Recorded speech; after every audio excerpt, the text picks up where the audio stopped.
This session is on Indigenous Australian perspectives, and I guess the basis of it is that one of the most notable features of Australian literature in the last 30 years has been a great flowering of Indigenous writing.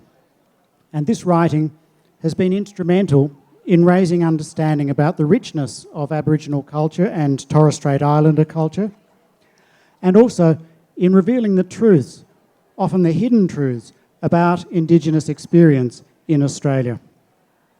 And this writing is part of a wider project in Australian society to advance the rights of Indigenous peoples, to promote their welfare, and also to bring about healing for the traumas of the past. And so it's my great pleasure to be joined on this panel by two of Australia's most distinguished writers and scholars, Bronwyn Fredericks and Anita Heiss.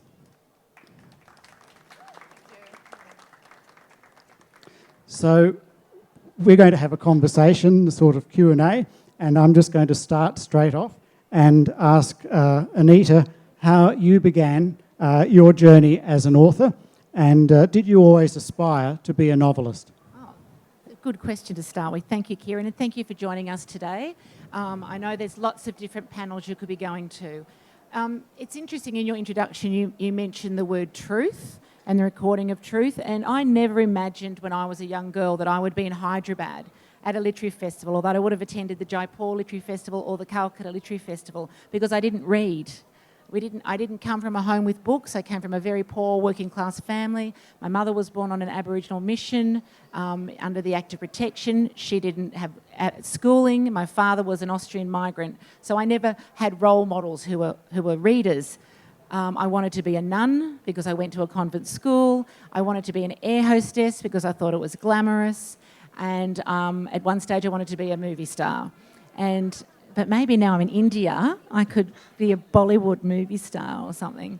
So what happened was I went to university, and part of that process was about trying to unravel the truth in Australian history. And when I was at university, nearly every single book I got off the shelf about anything to do with Aboriginal people and history and culture was written by a non-Aboriginal person. And many of the books were also written by people who'd never been to Australia. So the British, from the colonising nation, and they were based on letters and journal articles that people in the new colonies would write and send back home. And one day I got a book off the shelf uniquely titled Australian Aborigines, and it was based on letters by somebody in New South Wales that would write, this photo, it would write, today we did this with the natives, and natives is a negative term where we come from, and today we did that with the natives. Thank you. And so he'd write the letter and send it back. Now, one day, 5 Aboriginal men took this man hunting, and they left him for a short period of time and went away, and only 4 came back. So he assumed they ate the 5th one. Do you understand? Yeah? So if you all go off to morning tea and one of you doesn't come back, I'm not going to assume you ate that person, right? And so, but he assumes that Aboriginal people are cannibals because 5 went away and 4 came back. And he writes a letter to Britain saying the natives are cannibals because this is what happened.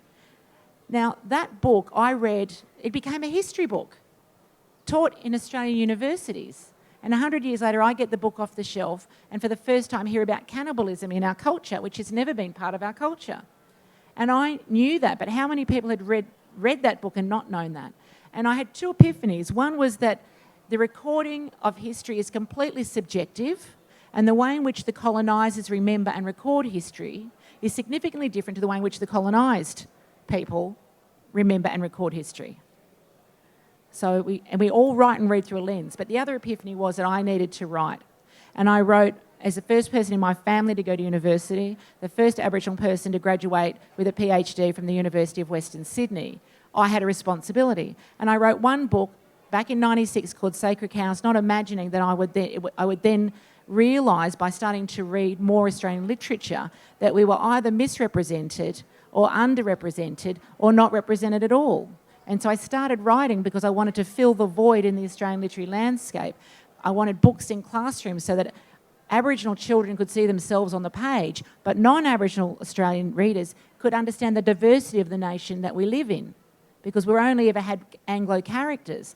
And then I wrote women's fiction, and there's a panel coming up this afternoon by Australian writers about male fiction. I started writing what was called commercial women's fiction because I wanted to reach Australian women about issues that most of Bronwyn and I think about, the Uluru Statement, human rights, social justice and so forth, but they may never, Australian women readers may not think about those things. So I wrote all these books about relationships and what we have in common as women, and I wove in issues that I think women in book clubs should be reading and so forth, because we have more in common as women here today than we have that are different. But in our society, we talk about difference all the time. We don't talk about what connects us, and that's how I got started.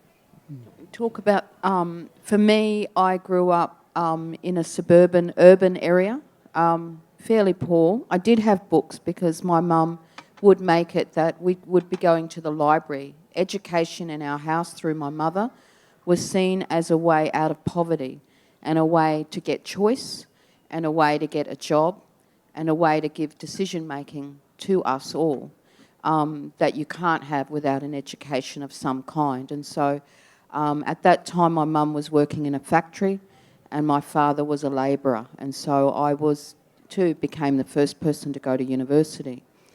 I started writing in the 90s, really because people said to me, I was really frustrated with what was available to read and what was available in terms of the university. I found myself at 21. I went to university at 21 to become a secondary teacher. And a home science teacher, I think you call it here, home science and maths. At home they call it home economics and mathematics. And I became a teacher, but while there, I used to find things in the library written, and they were wrong. So you would think they would have stereotypes about Aboriginal people, Torres Strait Islander people, Indigenous people, not just in Australia but across the Pacific. They would use words inappropriately, and, you know, for example, we hear words talked about in terms of Aboriginal people going walkabout. I was a child in the suburban area. I never went walkabout except to a local creek to play in the creek, but I went home in the evening. So, you know, be very careful when you get books off shelves or hear things that are said about Aboriginal Torres Strait Islander people. How are they crafted? Critique them in the same way that you critique the books written about yourselves, about India, in terms of the post-colonial, the neo-colonial, if they're written by your own, but also if they're written by the British and other people, if they're written by Australians about you. How are they written? Are they crafted from a lens that sees Indigenous people in a certain way at home and therefore sees Indigenous people or tribal people here in a certain way, but also coloured people in a certain way? So think about that. So I wanted to get into those spaces, but also talk about some really important issues for me and some important issues for communities, whether it was in an academic sense or in a creative sense. So some of my work is grounded in academic papers, and I write in journals. I do have textbooks. I do have written in chapters in books that are used by students at undergraduate and postgraduate. Someone here this morning had mentioned they had used some of my work teaching here in Hyderabad in terms of narrative theory and qualitative theory. But I've also done creative work and creative prose, and I pulled one of the poems that I wrote in 2016 that's in a collection from India called Veils, Halos and Shackles, which was in response to murder and rape of women, and that was put out in the international domain in terms of women everywhere responding to issues that were happening in India, and also putting that we do have more in common, because some of those issues, and in fact all of those issues of murder and rape, happen to women across the world. And so that is something that you know, I will write about. I've written about when the Fukushima disaster happened. I wrote about that and put that into an international collection. So I'm very much will write within discipline and across discipline. I write socio-political as well, essays and commentaries, but I also do creative works from poem or prose through to even a rap song I've written in the past around you know, for people and young people to understand in communities what community action research is, or participatory action researchers, and when you spell that backwards, it actually spells rap. And I do the rap. Can you do that song? Not for right us? now. So, yeah, both of you seem to write across a number of genres. Anita, you've written 6 children's novels and 6 adult novels, a memoir and poetry. And I'm just wondering about how you choose which genre in which to write and what you write. Oh, thank you. It's interesting. Every single book, I have 3 book contracts on the boil at the moment, and every single book has a particular purpose and a particular audience. So I mentioned I write for schools because I want Aboriginal kids to see themselves on the page, and I want more diversity in the Australian curriculum. And we are fortunate in Australia at the moment that we have a national curriculum that has 3 key perspectives that teachers must embed in their classroom. And one of them is that teachers must embed across nearly every subject Indigenous perspectives, because they didn't exist when I went to school, and I'm sure when Bron went to school and you went to school. So I write commercial women's fiction because I want to reach Australian women who read, particularly in the genre of, they call it chick lit or romance. Stories about women are categorised as women's fiction. So I want to reach a mainstream audience, and I think at the moment I'm the only a First Nations writer that writes in that commercial space. So I don't subscribe to the literary hierarchy of literary, so forth, all the way down to westerns that exist at the bottom of the literary hierarchy. And chick lit is just one rung above on that literary hierarchy, and I write in that. But I will say my chick lit novels, and I have 4 of them, and some of them are here in the bookshop, they are my most read books. They are the most used books in public libraries, because I believe that Australian women readers in particular, and women generally are the buyers of fiction, want a little bit more complexity in some of their stories. So they were highly successful really quickly, but they still talked about love and companionship and sex and shopping and food and all the things that we do as women. But in that, I could talk about the relationship, for example, between the Aboriginal community and the police force, which is not a positive relationship generally, because our people continue to die in police custody and no policeman has ever gone to jail. And you might wonder, how can you write a funny, sexy novel about that? Well, you have an Aboriginal female character who falls in love with a policeman. And how do they navigate that? These are real things. And I'm a method writer, so I went on a date with a policeman. That didn't end well. He was a nice guy, but his lens was of the police force and protecting the police. Even though he thought I was gorgeous, it was a problematic relationship. So he read the novel and came to the launch with a whole list of things he wanted to disagree with. But anyway, and so now I write historical fiction because many of us, as has been mentioned, are rewriting the history so that it's from our perspective, because by and large it's happened on our country. And everywhere you walk in Australia is Aboriginal land. Regardless of the name of the city, Sydney is Gadigal country, Brisbane is Yagara and Turrbal country. Everywhere you walk, it's Aboriginal land. So I'm trying to write those notions into the landscape. I'm not the only one. There are 7,000 published Aboriginal and Torres Islander writers and storytellers. So there's lots out there if you're looking for something. Bronwyn, how do you choose which genres and which audiences you direct your writing to? Sometimes it's because I'm invited to write particular pieces. So I've got a couple of invitations on my table, on my desk at the moment, and I think, well, yes, I want to put time in to contribute to those collections. I've got a book manuscript that I have to have finished by the end of March, and the publisher's probably looking at my tweet saying she's supposed to be writing, not in a Hyderabad, having fun and enjoying and being with authors, but this is really important to me to come and to talk and share with you. But I pick according to what I think is important. When I see calls out for example, the veils, halos and shackles around issues that was around murder of women and the Fukushima, and there's been many others. There's currently a call out for hope, stories about hope from the US and hope for the future, then I will respond to that one as well. But I'm going to write that in regards to the Uluru Statement and constitutional change in Australia, because that's something we're facing at the moment. in terms of looking at how Aboriginal and Torres Strait people have a voice to our parliament, and what does that engage, what does that mean. So I really look at things around that. I don't just sit and write, I write mostly by invitations or based on issues. Sometimes I get an idea in my head because I've been somewhere and think, yeah, I'll do that. And I work on that over a period of time, and then I wait till there is a specific edition, or otherwise I aim for something myself in a journal. Right. Yeah. And what's the range of things that you write about? Sounds like it's very broad, from political issues to gender issues across the board. Yep, I write across the board, political issues, gender issues, as you've said. Also a number of health-type texts, discipline within health, and also education. So looking at transitions from secondary school into university, and what does that mean. But I try to put in the human side of that, I don't just focus on data.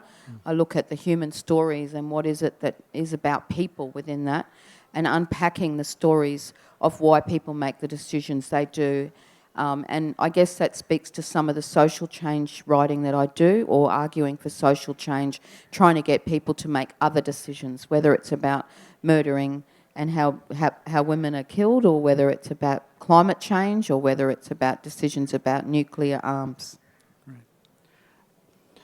Anita, in 2018 you put out a book called Growing Up Aboriginal in Australia, and it has 52 contributors, and just wanted to ask if you could talk about some of the themes of this collection. Thank you.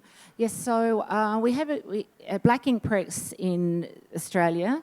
It's a fantastic publishing house, and they'd previously done Growing Up Asian in Australia, and it sold like 100,000 copies. It's taught in schools. It really opened up the conversation in classrooms, mainly secondary schools, about what it meant to grow up as an Asian from anywhere in Asia in Australia. And I was asked to edit an anthology about growing up Aboriginal in Australia, and we got 120 submissions. So we're a very small population, so that's quite a lot of submissions. And you can't publish everybody. It's like being a referee at a football match. Somebody isn't going to be happy. So, but we have 52 contributors from nations, Wiradjuri, Gadigal, Wadi Wadi, Waka Waka, Nukunu, Noongar, right across the country. Remote, coastal, rural, city, Aboriginal people have contributed. Bearing in mind, I want to let you know, in case you didn't know, a third of the Aboriginal population lives in urban centres. The greatest concentration of Aboriginal people lives in Western Sydney. And so obviously there's a lot of literature coming out of those places as well. The main themes, because it's about growing up, so there was no boundaries except that it had to be non-fiction, it had to be your own story. And the main theme obviously is identity, the challenges that Aboriginal people still face every day about identity to prove they're Aboriginal. We have something going on right now in the media back in Australia by a very high-profile Aboriginal author, his Aboriginality being contested, to the point of it going to the federal police to check out. So there were 63 different pieces of legislation related to how the government defined Aboriginal people over history. And we are still continually having to react to challenges. And many of the stories are about that, the preoccupation that non-Indigenous Australia has with the way we look. You can't have blue eyes, you can't look like this and be Aboriginal, because they have prescriptions for how we look, where we should live, how we should be educated and so forth. So the book is really about breaking down those stereotypes. There's themes of the impact of child removal and policies of protection that created generations of stolen children who were stolen from their Aboriginal family and raised by white families or in institutions under acts of protection, so legislation that gave the police, the church and so forth the right to just remove Aboriginal children from their family. But there's also humour and warmth and road trips and Christmas lunches and sport and so forth. And I think every story in there was told and given to me and trusted to me, because every author believed that they could make some difference in Australia if they told their story. And that's won awards. It's being read around the world. It's an audio book, and there's teachers' notes online that you can download for free if you want to have a look at the website. So we've made it as accessible as possible to as many people as possible. And it's in the bookshop in Hyderabad. I also have a book that's pretty new, 2018-19, by Marcia, Distinguished Professor Marcia Langton, which is around welcome to country and understanding what that means in terms of for people. I read it, so I get an idea of all different people's country, you know, whether it's where I live or where my partner's from or where Uncle Elf down here is from or where Anita's from, to get a context on that. I also have read the book Dark Emu, which is by Bruce Pascoe, and that's currently being debated at home right now, and I probably will reread that again when I get home. And other books, you know, that I love to read. I like reading John Maynard, who's a historian. He comes out of Newcastle.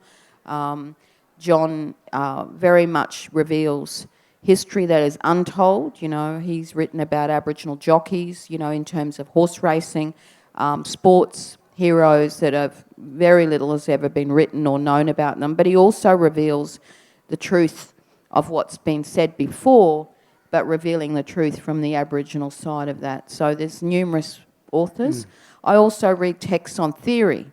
So I love to read Professor Raylene Morton-Robinson's work around whiteness and critical race and white privilege and possession, and particularly at the moment I'm rereading, and I reread things. I'm rereading her work that she did, some of her earlier work on Cook, particularly because we're coming up to an anniversary next year of Cook, and there'll be a circumnavigation around Australia, and I want to be armed and ready in terms of some language. So her work gives me language grounded in theory, but also the human side of that in terms of how it impacts on people. Because one circumnavigation wasn't enough. Yeah, that's right. Kieran, do you mind if I Yes. just say, I was sitting here and it's really wonderful to go to writers' festivals, because one of the things is you get to reunite with other writers that you may not see back home. And so I wanted to just flag some of my favourite authors who happen to be on this program. So there's Uncle Alf Taylor's in the front row here. I've got his poetry books, and Lisa Heike's here speaking with Kim Wilson today. And so these are people that I have read and been inspired by for many years.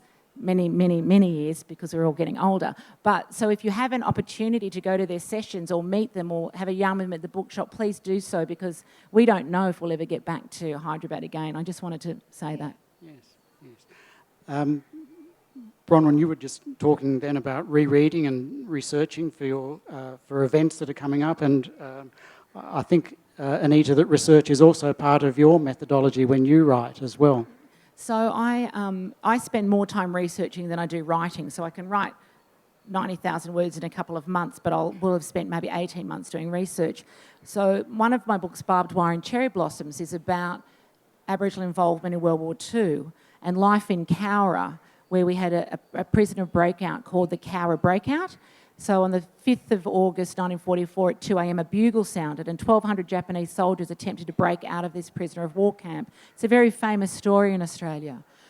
But I was at Pearl Harbor, and I saw that most of the tourists at Pearl Harbor were Japanese, and I was thinking, isn't this interesting? They're here listening, experiencing a very American version of their shared history. And it made me think about the Cowra Breakout and Cowra and so forth, and how the history around that had been recorded. And nowhere had I read or seen, because it's documentaries, any mention that Aboriginal men from that town had gone to war. Some never returned.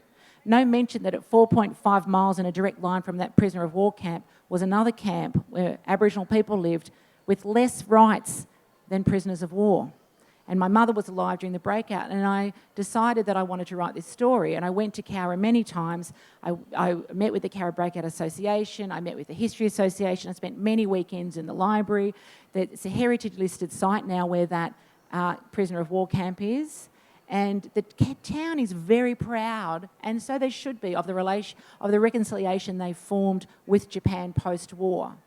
They don't have the same reconciliation with blackfellas there, but I spent a lot of time there because the book wasn't for me. The book was for the town. And I mentioned 4 key Aboriginal families back in the day that were key families on that mission. And so I sent them drafts of anything that I wrote about them. So my methodology means I send drafts of, if I mention real people in my novels, they get to see what I write, because not everybody wants to be in your book. We all think it's great, but we can't assume that everyone has the same politics as you, or people want to be exposed for whatever. So my methodology means everything is checked and double-checked, because at the end of the day, as a reader, I want to know the book that I get off the shelf hasn't disempowered anybody and represents them in a positive way, because the media does a great job of representing most minorities in a negative way. So we don't need to be doing that. Yeah, and we just saw the session previous to this about the fake news. One of the things for me is when I'm writing, regardless of whether it's a creative piece, a performance piece, or an academic piece, it has to be factual in terms of what I'm quoting or what I'm doing. The audiences deserve that. People who are reading deserve those things to be, from my perspective, in terms of what I write. And if I'm arguing for some form of change, or, for people to change their thoughts or encourage them to do so or think in certain ways, or to go about and make some action, then I got to be factual. I can't be motivating people or trying to motivate people on fake news or fake data. And, what are they going to go around going, oh, the professor said that, so therefore that must be true. But, we know there's other professors who necessarily it's not truth. Yes. I think we should ask any of the audience if they have any questions. Gentlemen. Thank you for that very interesting talk. Neither of you have mentioned Indigenous languages at all. Could it be that the 7,000 published authors that you're talking about don't write in any language but English? Okay, sorry about that, yes. My new novel that's coming out about a very famous natural disaster in Australia, a great flood. It's called River of Dreams, and a lot of... I'm just learning my language at the age of 50. What I should have done when I got up here today and said, Yuridumarang, Yundu Anita Heiss, Baladu Radru Geelang, Rambajibu, Brunglibu, Meagandi, Bala Williams, Yindamaradu, Hyderabad Gu, Main Gu. I would have introduced myself and paid my respects to the people of Hyderabad. But I was 50 when I started learning my language. At the point of first contact, point of invasion, controversy, there were, they said, 250 languages with 600 to 800 different dialects. Many of those are not spoken now, but there is a reclamation of languages. I'm an ambassador for the Indigenous Literacy Foundation. We've published, I think, 90 books. Many of those are bilingual. And those books are published at the request of communities that say, we would like to do a community publishing project. There's a book called The Hungry Little Caterpillar, and that's little board books that we put into communities, and some of those have been made into bilingual books. I come from a nation that has many resources, many language resources, but we're very, very lucky. I don't know if Bron wants to speak to that. I think we have seen, in Australia, the Year of Indigenous Languages, and there's been quite a lot of emphasis on that. And I was recently at a book launch for the languages of the Greater Brisbane, Southeast Queensland area, the Quandamooka and Yagara language, and that book was launched only not long ago, and already it's in the second reprint within a couple of months. And that work has been undertaken by Gudja Kerry Charlton, who works with me closely in the university, but with other groups as well. Moving now into the decade of, Indigenous languages in terms of the UN, I've got no doubt that we will see that empower many other Indigenous peoples in Australia, but also across the world.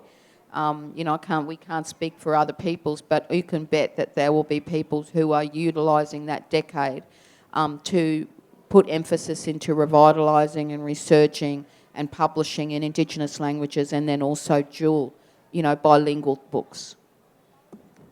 I just wanted to add, we have, in Australia, we have something called AusLit. It's the only, it's the only resource of its kind in the world. So you can jump on there and look under black words, and you'll find a whole lot of links and resources, and you'll get lost because there's so many fabulous things, rabbit hole, but enjoy that. Thank you for a very enlightening talk. And now I myself is an enthusiast of Aboriginal literature as proper, and my degree bears testimony to that fact. I did a bit of Aboriginal literature, particularly theatre, and a whole lot of Jack Davis's works and other kinds of, for example, I'm an avid reader of David Milroy's plays. Now, what I want to know, when you people are writing right now, when you are encountering and sort of cutting across the Aboriginal philosophy and sort of trying to put that across to international readers, now what kind of tactics, writing strategy you people would like to adopt when you would be sort of somehow negotiating with the ideas of your sacredness, because you know the dream time, the dreaming, and all these kinds of things might has got some kind of communication and kinship with the Irish sort of folklore. That sort of Murli and the Leprechaun is one of the plays that Jack Davis wrote for the children, that we encounter this kind of fantasy, this kind of kinship that has got something to do with our imaginative feelings and imaginative realm. Now, how do you introduce these kind of things that are quite unknown to the other parts of the world, and what strategy do you adopt in kind of showing us how to go about it?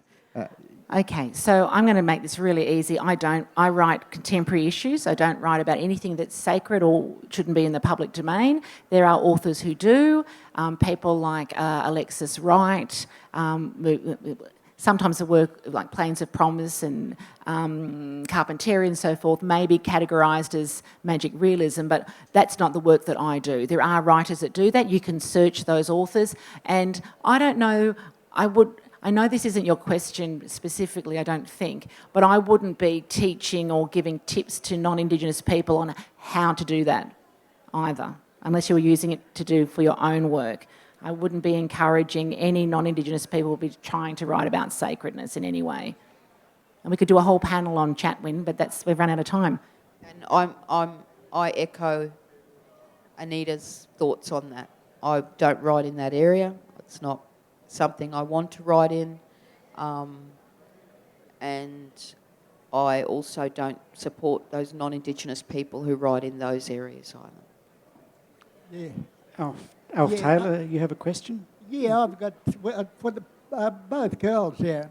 See, I went through the stolen generation. I was taken away and put into Nunorcia in the 50s.